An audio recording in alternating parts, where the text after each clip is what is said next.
guys. As you can see, had a big stack of books there, a stack of 25 books to be exact, and that is because we're going to be going over the top 25 books from my physical TBR that I want to read in 2025. Am I going to be buying more physical books this year?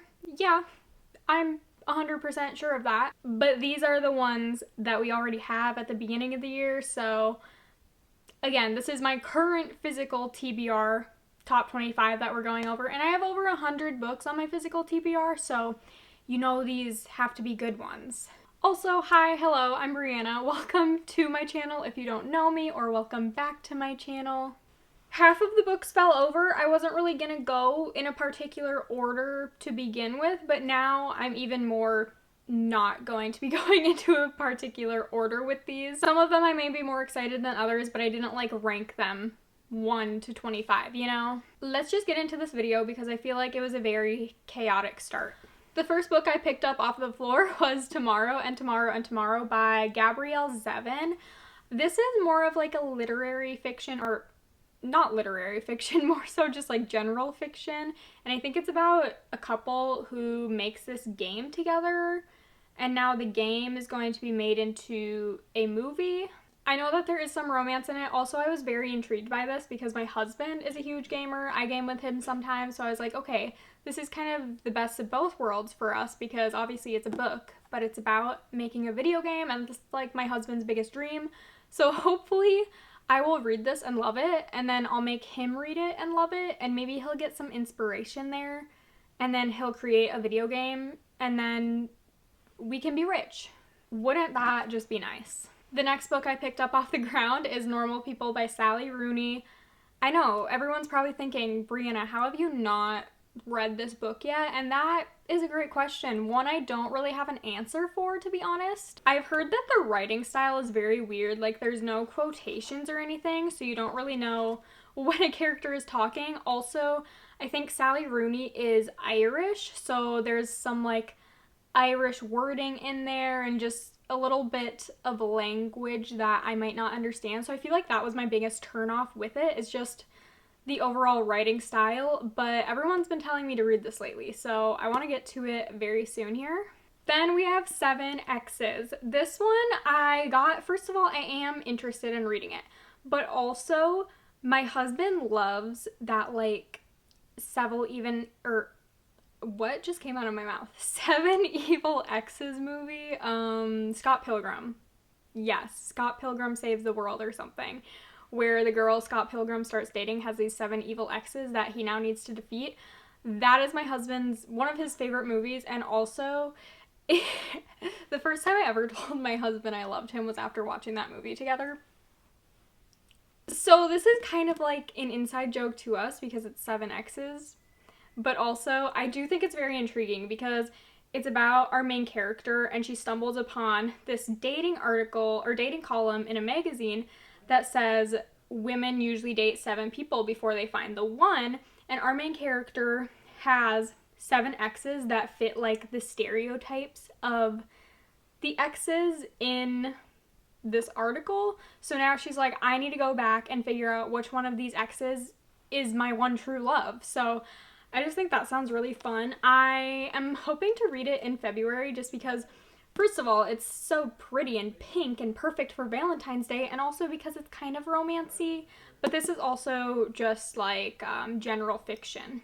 The Storied Life of A.J. Fikry, I don't know much about this one other than I know Haley Pham loves it, and I love taking recommendations from Haley Pham, and I think it's just about this grumpy bookstore owner, and things are not looking great for him, but then this package shows up and it gives him something to hope for.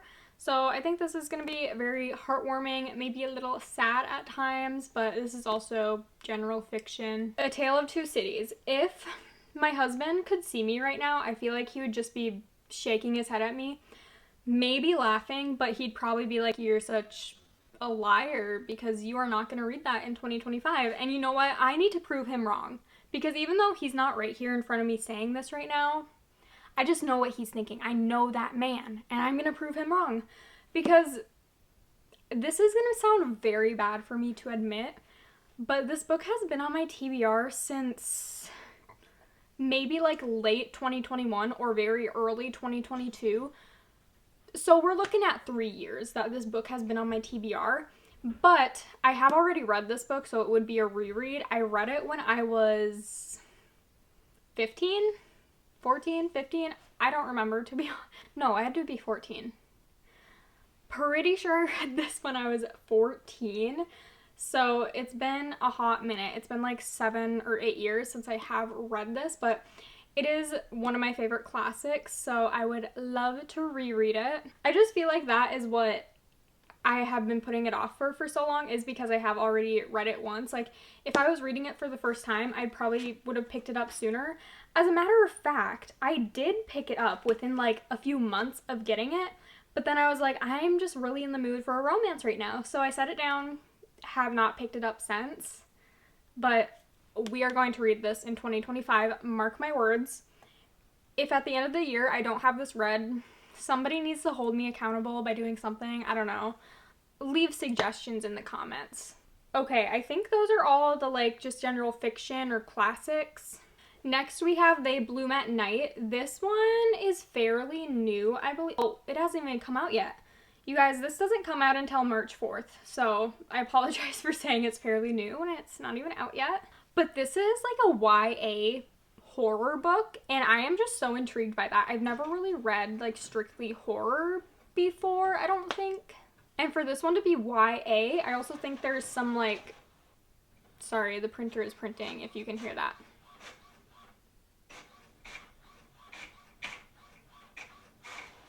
Okay.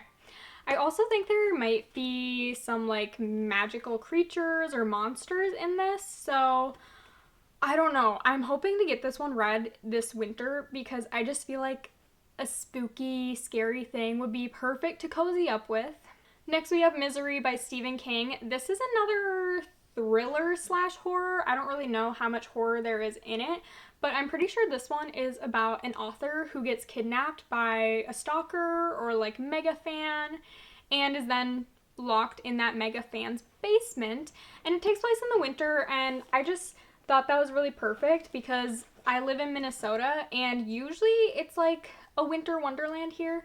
We actually don't have that much snow right now because I'm getting so off topic, but we had a warm week last week, so all of the snow, or most of the snow, melted. But usually there's a lot of snow, we're snowed in, it's very cold, so I just thought this was fitting. I have only ever read 2 other Stephen King books, Under the Dome, which I read when I was like 11 or 12.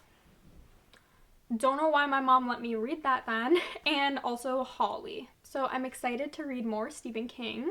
Next we have The Friend Zone by Abby Jimenez. I absolutely love the Part of Your World interconnected standalone series by Abby Jimenez. So this is her earlier little interconnected standalone series. This is the first book, and then there is the Happily Ever After playlist, and then I'm blanking, but there's another one, but this is the first book. So I'm just really interested to see if I will like somewhat of her earlier work. Also, we love Abby Jimenez because she is a Minnesotan. In the Likely Event by Rebecca Yarros. I haven't read anything else by Rebecca Yarros other than Fourth Wing and Iron Flame, so I definitely want to start reading more of her like contemporary romance, I think this is classified as. I know this one's supposed to be really sad, but sometimes you just need a sad romance. I feel like this might give me Taylor Jenkins Reid vibes, not in like the writing style per se, but just in like a gut-wrenching, heartbreaking story. But also that makes me feel good at the end. Next we have Accidentally Amy by Lynn Painter. This, I think, is like newly republished by Berkeley, but I do believe it has been out for a while, but I actually really enjoy Lynn Painter's adult romances. I feel like a lot more people love her YA romances, but I can really appreciate her adult ones because they just feel like an early 2000s rom-com movie, and I love it. I eat it up every single time, so I have no doubt I will do that again with Accidentally Amy. And speaking of Lynn Painter YA romances, we have Betting on You. I have had this one since October, yes, I bought it on release day, October 1st, I'm pretty sure, and I have not read it yet. but I really want to. I've kind of been saving it for February for Valentine's Day because self-explanatory. And I also read The Do-Over last Valentine's Day, which the Do-Over was perfect because it took place on Valentine's Day, but I just feel like this one will also be a really cute, fun YA romance. I do love YA sometimes because then I don't have to worry about smut or spice scenes, which, don't get me wrong, I don't hate them. Like, I enjoy them sometimes, but sometimes they're just there when they don't need to be. I feel like there is less emotional connection between the characters sometimes because of it, so I love when the actual plot can be focused on instead of spice once in a while. I really want to get into the Mistborn series by Brandon Sanderson, so that's what we have here. This is Mistborn Book 1, The Final Empire. I guess with his series, the first book isn't the name of the series, if that makes sense. But Brandon Sanderson is supposedly the king of fantasy, so I need to try it out. The Gray Seer, this is a YA fantasy, and I think it's about girls when they turn 16. They are, like, sent out into the world, or, like, I don't know. I imagine it, like, just being sent out in the woods. Just, you're on your own because they need to release their magic. Not really sure. It says a speculative YA thriller in the vein of Hunger Games and The Power. Have not read The Power, but okay. I didn't realize this would be a little bit thriller-y too, as well as fantasy, so that's fun. And The Assassin's Apprentice by Robin Hobb. I have no idea what this one's about, other than I know it's a fantasy that a lot of people love. A lot of people recommend this, so I think it'll be great for trying to get into more of that high fantasy. And George R.R. Martin has a blurb on it. It says, "Fantasy as it ought to be written. Robin Hobb's books are diamonds in a sea of zircons." And obviously George R.R. Martin wrote, I was going to say The Hunger Games. He did not write The Hunger Games. He wrote Game of Thrones. I haven't read Game of Thrones. My husband has read the first book, I believe, but I've watched all of the show, and I really like the show other than the last season. So I feel like if George R.R. Martin has a blurb on it, it just has to be good. Then we have Bridgerton. I got these special editions quite a while ago, like in June or July, I think, of 2024. And this one actually has books 1 and 2 in it, and then the rest of the books here behind me also have 2 books in there, so it's 8 total. I love the Bridgerton TV show. Like, that is one of my favorite TV shows ever, so I really want to read the books because obviously the books have to be better than the TV show. Not that the TV show is bad whatsoever, but I would love that, like, yearning and all that goodness to read it with my eyeballs. To Shatter the Night by Catherine Quinn. This is the special first edition, and this is book 2 of, why am I blanking? To Kill a Shadow. To Kill a Shadow is book 1. This is book 2. Book 1 left on kind of a big cliffhanger, so I've just been waiting very patiently for book 2, so I am hopefully going to read this very soon after I'm done with my reread of To Kill a Shadow. Oh, I don't think I said, this is like a YA romantasy. Honestly, it kind of gives me One Dark Window vibes a little bit, just with the world and what is happening. Beneath These Cursed Stars by Lexi Ryan. This is a spin-off series of These Hollow Vows, which is a YA romantasy. And in These Hollow Vows, it followed Bree, and now in this new little spin-off duology that there's going to be, it's about Bree's sister. There are fae, there are love triangles, and I was gonna say Rebecca Yarros. What is up with me today? Sarah J. Maas was seen reading this book, so I was like, I need to read this book. So I would really like to read that, and I think the next book might be coming out later this year. The 100 Loves of Juliet by Evelyn Skye. This is another fiction, but with like magical realism in it, and I really love Ashley Poston books because of the magical realism, the little bit of romance in them. I just love them, so I have now found out that I love magical realism, so any books like that I really want to pick up. This one I have had since I got married, which was in June of 2024, so definitely need to pick this one up soon. I also feel like, for whatever reason, I get into the biggest, like, fiction or contemporary romance mood in the winter, which is terrible for me because all I want to do is like get through my fantasy and thriller TBR and like cozy up with those. But for some reason, I just need like a fictional book. I don't need all that romance, and I have no idea how to explain it, but I feel like every single like February or March, I'm like, I need to pick up this literary fiction book. So we'll see what becomes of that. The Wedding People, this was my book of the month pick for August of 2024, I'm pretty sure. So another one that has been on my TBR for a while.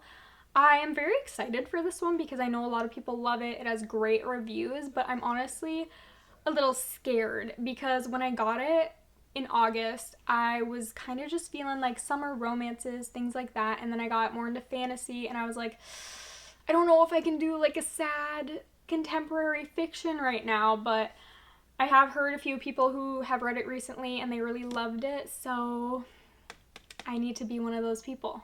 Throne of the Fallen by Carrie Maniscalco. This is a spin-off series of Kingdom of the Wicked, and I really, really love that series. It's about like these princes of hell, and this one follows a different prince of hell that we followed in Kingdom of the Wicked, and this one is also adult fantasy rather than YA fantasy, and I know I have heard it gets a little spicy. But I'm just really excited for this. One of my really good friends, Jackie, actually loves this book, so I really need to read it and then get the second book. The Wren in the Holly Library. I have no idea what this one's about, really. To me, it sounds a little bit dystopian. Like there's these monsters and the government is being ran by these monsters or something. But it has really cute sprayed edges, and I'm pretty sure book 2 is coming out soon. Five Broken Blades. This is another fantasy that I don't really know what's happening in it, but it has the pretty sprayed edges, and I'm pretty sure book 2 comes out soon. Spells for Forgetting by Adrienne Young. I absolutely adore The Unmaking of June Farrow by Adrienne Young. Like, that is one of my favorite books of all time, and it's fantasy, but it feels more so like magical realism to me. And I think that's kind of what this one will be like too, even though again it's classified as fantasy. I just love when it's more subtle and more of that magical realism vibe with a little bit of romance sprinkled in there. Hopefully, I love this. Fear the Flames by Olivia Rose Darling. Another one I have no idea what it's about other than it's a romantasy and it has dragons. Obviously, as a lover of Fourth Wing, I better love this, but if I don't, that's okay too. And lastly, we have Lessons in Chemistry. Again, I feel like this is kind of like a classic that I should have read by now. Not an actual classic. I just mean like when people look at it and see I haven't read it, or what is wrong with me today? When they see I haven't read it, they'd be like, how have you not read that yet? But I am very excited to read this, more of a literary fiction, literary historical fiction, because it's the 1960s, I think. So those were all of the 25 books that are currently on my physical TBR that I want to read in 2025. I think it would be interesting to come back to this at the end of the year and see if I have read all of them. Like right now, I am really, really hoping that I read all of them. If I don't read all of them, I'd have to be like, what is wrong with you? Why have you not read these books? But who knows? But I hope you guys enjoyed this video. If you did, make sure to give it a thumbs up. That really helps me out. Comment what book you are most looking forward to reading this year. And subscribe to my channel if you haven't already. I post at least once a week. And I'll see you with another video. Bye!